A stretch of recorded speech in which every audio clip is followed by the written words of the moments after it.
Chaque jour, des millions de personnes savent qu'elles devraient bouger davantage. Pourtant, en 2022, près d'un adulte sur trois dans le monde n'atteignait pas le niveau d'activité physique recommandé par l'Organisation mondiale de la santé. Cela représente près de 1,8 milliard de personnes exposées à un risque accru de maladies cardiovasculaires, de diabète ou encore de certains cancers. Un constat préoccupant qui ne cesse de s'aggraver. Depuis 2010, toujours d'après l'OMS, l'inactivité physique progresse et pourrait concerner plus d'un tiers de la population mondiale d'ici 2030. Par ailleurs, l'OMS estime que l'inactivité physique pourrait engendrer près de 300 milliards de dollars de dépenses pour les systèmes de santé publique entre 2020 et 2030. Mais alors, pourquoi est-il si difficile de pratiquer une activité physique de manière régulière? Le problème ne réside pas seulement dans le manque de temps ou d'infrastructures. Il touche à quelque chose de plus profond, la motivation.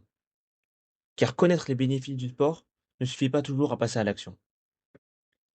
Face à cet enjeu, une solution inattendue attire aujourd'hui l'attention des chercheurs et des professionnels de santé, les Serious Games. Ces jeux conçus pour atteindre un objectif éducatif ou comportemental permettant de transformer l'effort en expérience ludique et de réconcilier certains individus avec l'activité physique. Mais ces dispositifs peuvent-ils réellement motiver durablement les pratiquants? Sont-ils capables de changer les comportements sur le long terme? Ou ne constituent-ils qu'un simple effet de mode numérique? C'est à cette question que cette émission tentera de répondre. C'est un immeuble comme il existe des milliers en France. Et derrière cette fenêtre, une histoire comme il existe des millions. Célio a 19 ans. Il vit seul à Lyon, travaille dans la logistique et rentre chez lui chaque soir avec une seule envie, ne plus bouger. Pourtant, il n'est pas malade, il n'est pas débordé, il est juste éteint. Cette fatigue diffuse, ce manque d'élan que beaucoup reconnaîtront. Ces baskets, il les a achetées il y a 6 mois. Coup de motivation d'un dimanche soir. Le lundi matin, la vie a repris le dessus. Elles n'ont jamais vu le bitume. Pourtant, Célio n'est pas indifférent au sport. Il regarde les matchs, il suit les athlètes sur les réseaux, il sait que bouger lui ferait du bien. Mais entre le savoir et le faire, il y a un fossé. Et Célio, comme des millions de Français, n'a jamais vraiment trouvé le pont pour le traverser. Pour comprendre ce qui freine réellement Célio, nous l'avons rencontré. Bonjour Célio, est-ce que vous pouvez vous présenter? Oui, alors moi c'est La Rivière, j'ai 19 ans et je suis préparateur de commandes.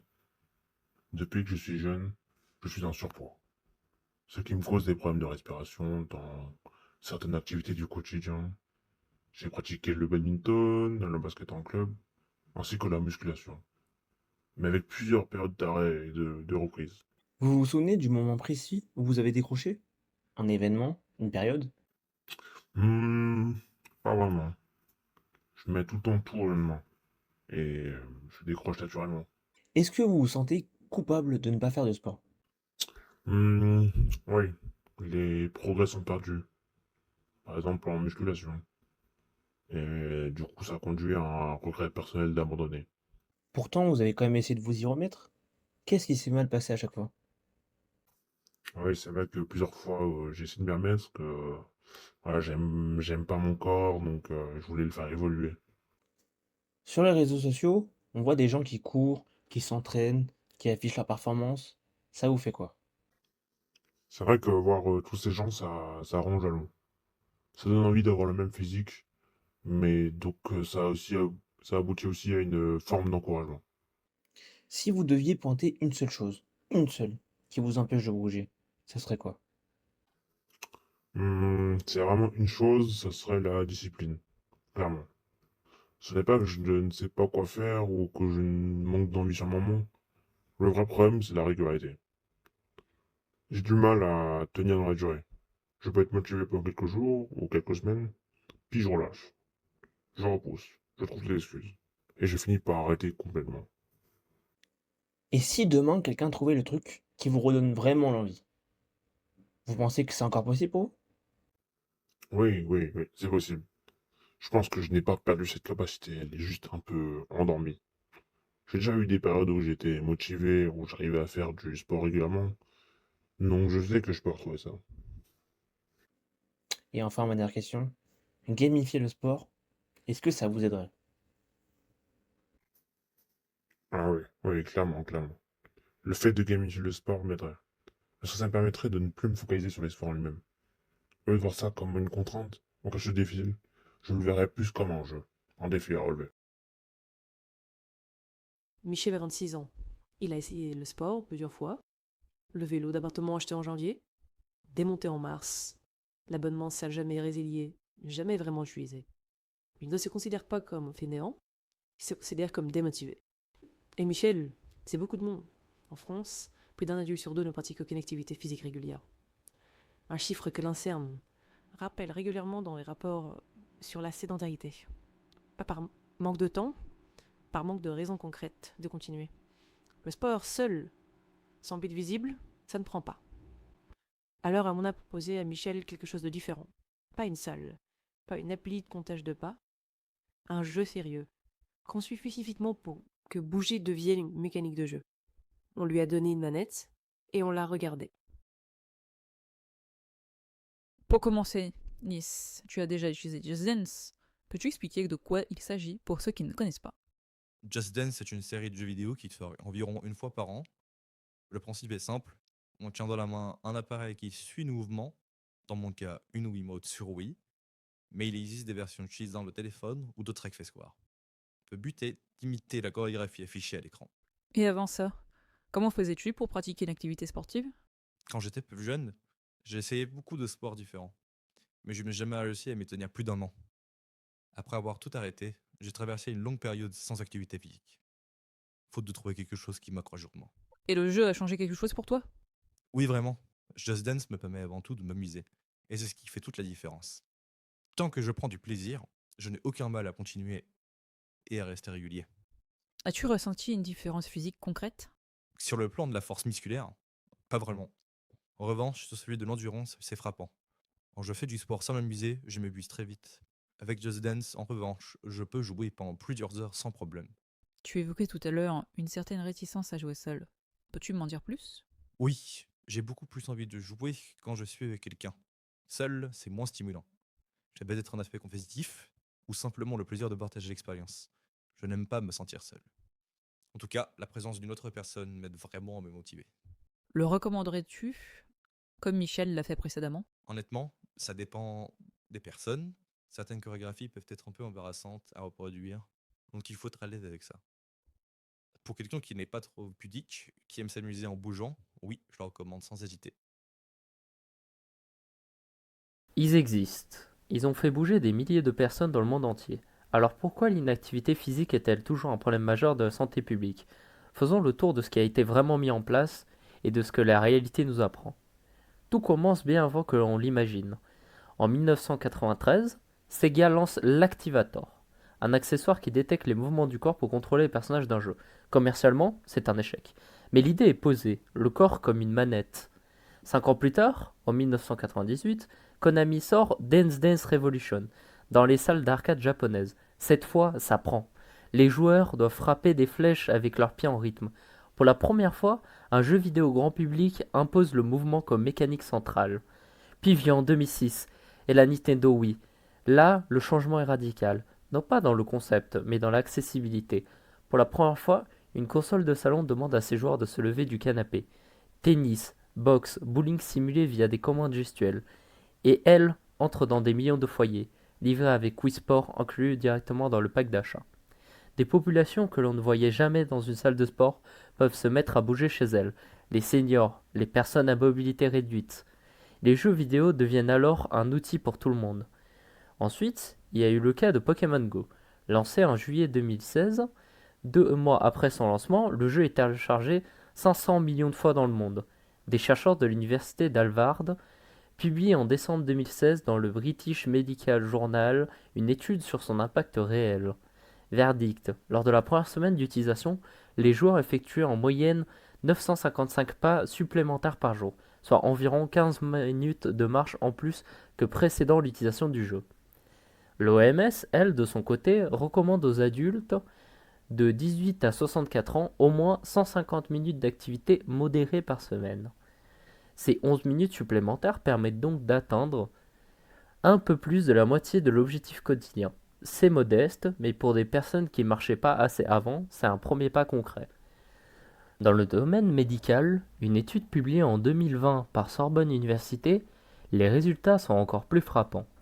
Des patients en rééducation de la maladie de Parkinson, encadrés via des jeux vidéo actifs pour travailler à leur équilibre, ont réalisé plus de 1500 mouvements par séance, se sentaient mieux avec une diminution de leur peur de tomber et appréciaient cette rééducation ludique. Pour des patients atteints de lombalgie chronique, une étude publiée en 2018 dans le Games for Health Journal a montré que le serious game était perçu comme motivant, sans aucun événement indésirable perçu lors des séances, là où les programmes conventionnels se heurtent à leur aspect non ludique et l'impossibilité de les mettre en œuvre à domicile. Enfin, une étude publiée en 2020 par la Société française de gériatre et gérontologie sur les personnes atteintes de la maladie de Parkinson, de la réhabilitation en post-AVC ou en réhabilitation cognitive est un process répétitif. Le Serious Game permet dans ces cas-là de réaliser des exercices à domicile ou dans les EHPAD avec encadrement pour des personnes les plus âgées, en gardant un côté ludique dans les exercices. Si tout cela fonctionne, alors pourquoi n'a-t-on pas déjà réglé la crise de l'inactivité physique avec une simple application sur smartphone? Parce que la réalité est en réalité plus compliquée que ça. Reprenons Pokémon Go. Après le pic de la première semaine, la marge des joueurs a diminué progressivement pour revenir, au bout de 6 semaines seulement, à un niveau comparable à celui des non-joueurs. Le jeu crée un engouement, pas une habitude. Et puis les serious games s'appuient souvent sur des points, des badges, des classements, ce qu'on appelle la gamification.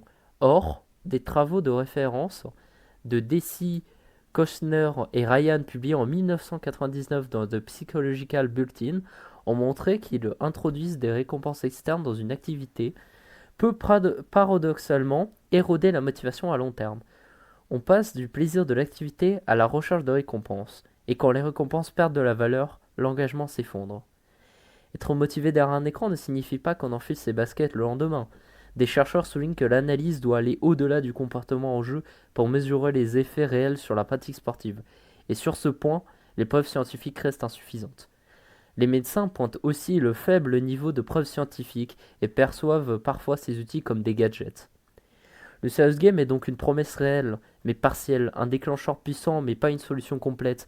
Pour tenir ces promesses, il doit bien être conçu, intégré à un accompagnement humain et pensé pour des publics diversifiés. La prochaine question c'est, est-ce que le sportif ordinaire, lui, y croit? Première question. Est-ce que tu fais du sport régulièrement?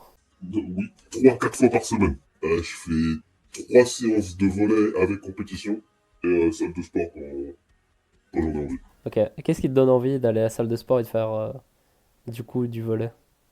Concrètement. Le volley, c'est parce que le sport, je le trouve cool. Le volley, c'est aussi sport avec les potes et salle de sport, c'est pour aller muscler. Est-ce que tu as déjà entendu parler des serious games appliqués au sport? Serious game? Des serious games appliqués au sport. Est-ce que tu sais c'est quoi un serious game? Non. Ok, en gros un serious game c'est un jeu vidéo mais dans le sens de te faire atteindre un objectif et qui est pas forcément ça peut être un jeu dont l'objectif par exemple un escape game, donc c'est un jeu où c'est pas forcément dans le format traditionnel. Typiquement là ce qu'on veut dire dans serious game appliqué au sport, on peut penser à des jeux comme Pokémon Go et d'autres jeux comme ça. C'est vraiment des jeux où tu vas marcher et c'est pas forcément le jeu au sens de basique. Pas genre Wii Sport. Il n'y a pas de terrain. Est-ce que t'as déjà joué à Pokémon Go ou Wii Sport? Oui, en effet. Pokémon Go, je me suis même fait engueuler par mes parents parce que quand j'étais au collège, j'ai utilisé mon forfait, j'ai cramé mon forfait sur Pokémon Go et j'ai dû payer en plus. J'ai payé un surplus parce que j'avais tout consommé et j'étais passé dessus. On parle maintenant de technologies plus avancées, la réalité virtuelle pour faire du sport, des jeux où vous vous déplacez physiquement dans l'espace pour jouer. Que tu vois ça comment? Hum, Alors, j'ai testé Eva. C'est très cool. J'ai beaucoup aimé. Mais c'est pas un truc que je peux avoir chez moi. Si de toute façon des casques VR aujourd'hui que tu peux avoir chez toi, Ouais, mais je trouve c'est trop limité. Parce que, vas-y, tu peux pas faire d'activité physique de fou. Parce que je reste dans ma chambre, je vais pas trop bouger. Et vas-y, j'ai pas envie de m'exploser la tête contre les murs. Est-ce que tu penses que ces outils pourraient rendre plus régulier ta pratique sportive? Encore. Bon, bah, la question elle se pose pas trop, t'as déjà pas mal de régularité. Non, ça- franchement, ce serait dur de faire plus. Mais si j'avais, en vrai, si j'avais accès, genre une séance d'EVA, pas chez moi, mais genre une séance d'EVA par semaine et j'ai pas à payer 128 balles par jour, franchement, je le ferais. Si j'avais accès à un truc comme ça, je le ferais. Est-ce que ces outils, tu penses que ça peut aider des gens qui ne font pas de sport justement à en faire? Je pense, ouais. Moi, ça m'étonnera pas beaucoup parce que je fais déjà beaucoup de sport. Mais les gens qui ne font pas de sport, franchement, pouvoir faire du sport de chez eux sans bouger, ça marcherait. Et du coup, pareil pour les gens âgés? Oui. Après, il faut les habituer à la technologie. Et ça, c'est une autre histoire. Est-ce qu'en un mot ou deux, pour toi, le serious game dans le sport, c'est l'avenir ou un gadget? C'est un gadget. Ça va pas remplacer le sport. C'est- Ça va être cool, mais c'est pas... Après, l'objectif n'est pas de remplacer du sport, c'est d'aider les gens à faire du sport. Ouais, mais je pense pas que ça va marcher autant que ça, parce que les gens qui ne font pas de sport, c'est pas forcément avec ça qu'ils vont toujours se mettre à faire du sport. Tu vois, Alors le serious game est-il la révolution dont le sport a besoin? Pas à lui seul. Les experts sont formels. Aucun jeu vidéo ne remplacera jamais un médecin, un coach, ni la volonté profonde qui doit venir de soi. Mais dans un monde où 1,8 milliard de personnes ne bougent pas assez, parfois, ce dont on a besoin, ce n'est pas d'un grand discours, pas d'une nouvelle campagne de prévention, pas d'un abonnement à une salle de sport jamais utilisée. C'est juste d'une porte entr'ouverte. Et si cette porte prenait la forme d'un jeu? Alors peut-être que demain, des millions de personnes se lèveront du canapé. Non pas parce qu'il le faut, mais parce qu'elles en ont envie. Le vrai défi de demain, c'est de concevoir ces jeux-là. Ceux qui donnent encore envie de bouger. Même quand l'écran est éteint.